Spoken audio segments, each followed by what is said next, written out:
जाने संपूर्ण जानकारी। माघ प्रारंभ विशेष।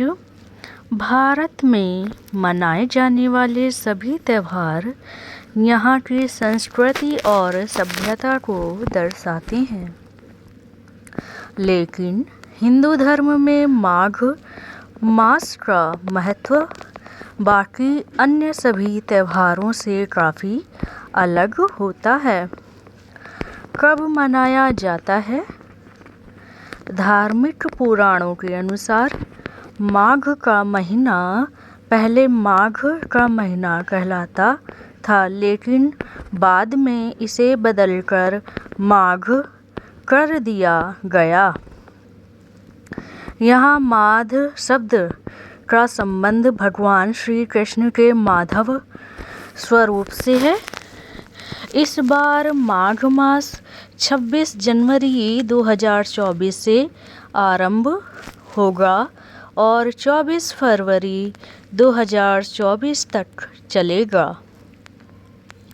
माघ माह का महत्व।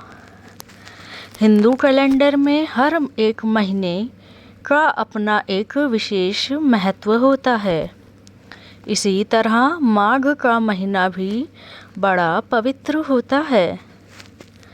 ऐसा कहा जाता है कि इस महीने के प्रारंभ होते ही सभी तरह के मांगलिक कार्यों जैसे शाही स्नान, दान, उपवास और तप करने का बड़ा महत्व होता है। इसके अलावा इस माह में नदियों के संगम पर कल्पवास भी किया जाता है। कल्पवास वेदों को अध्ययन और ध्यान करने से व्यक्ति का शरीर और आत्मा पवित्र हो जाती है। ऐसी मान्यता है कि माघ मास के दौरान पवित्र गंगा नदी में स्नान और दान करने से सभी पापों से मुक्ति मिलती है और शरीर में सकारात्मक ऊर्जा का संचार भी होता है। इसके साथ ही इस माह में पशुओं को चारा खिलाने और ज़रूरतमंदों की सहायता करने से पुण्य फल की प्राप्ति होती है। महाभारत के युद्ध के दौरान जब पांडुपुत्र युधिष्ठिर ने अपने कई मित्र और परिजनों को खो दिया, तब उन्हें मोक्ष दिलाने के लिए उन्होंने कल्पवास किया था।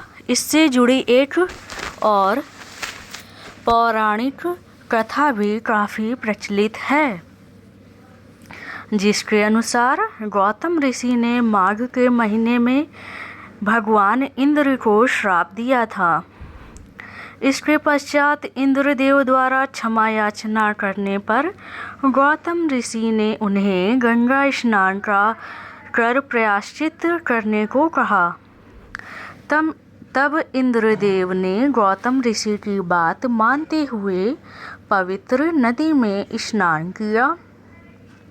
इसके फलस्वरूप इंद्रदेव को गौतम ऋषि के श्राप से मुक्ति मिली।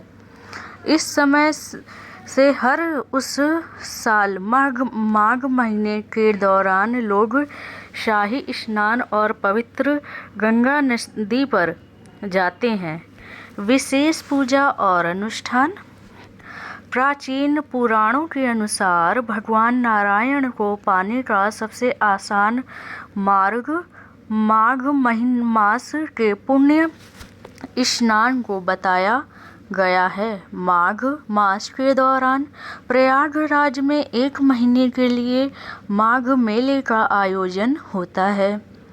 इस मेले में देश विदेश से लोग शामिल होते हैं और पवित्र गंगा नदी में स्नान करते हैं।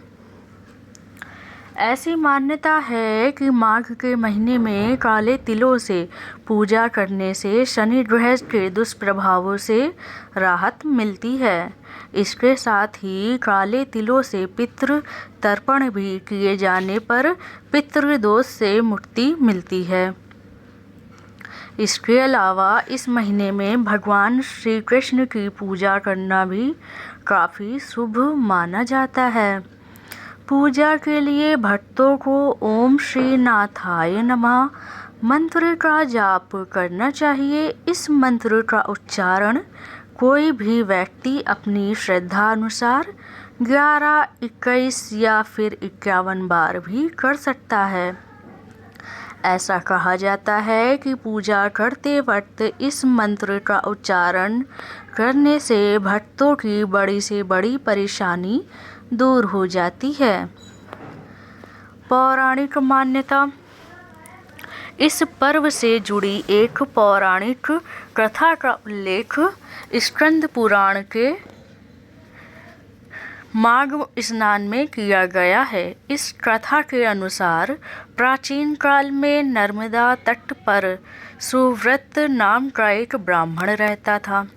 उस ब्राह्मण को वेद शास्त्रों और पुराणों की पूरी जानकारी थी, लेकिन वह स्वभाव से लालची था। उसने अपना पूरा जीवन पैसे इकट्ठा करने में गुजार दिया था। सुव्रत जैसे जैसे बूढ़ा हो गया, उसे कई प्रकार के रोग होते जा रहे थे। अपनी ऐसी हालत देखकर सुव्रत को इस बात का एहसास हुआ कि उसने अपना पूरा जीवन सिर्फ पैसे इकट्ठा करने में गंवा दिया।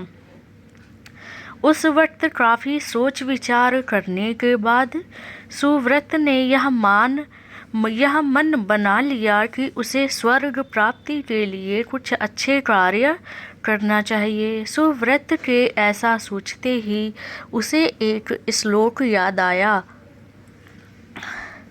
और इस श्लोक को स्मरण करते ही सुव्रत ने माघ मास के स्नान करने का संकल्प लिया और इसी श्लोक के आधार पर वह गंगा नदी में स्नान करने गया।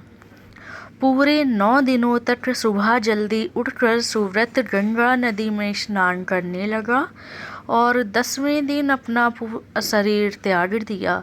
इस तरह से माघ मास में स्नान करके पश्चाताप करने से सुव्रत का मन और आत्मा दोनों पवित्र हो गई और उसे स्वर्ग की प्राप्ति हो गई। ऐसी ही अन्य व्रत, त्यौहार और अन्य धार्मिक जानकारी के लिए आप हमसे जुड़े रहिए।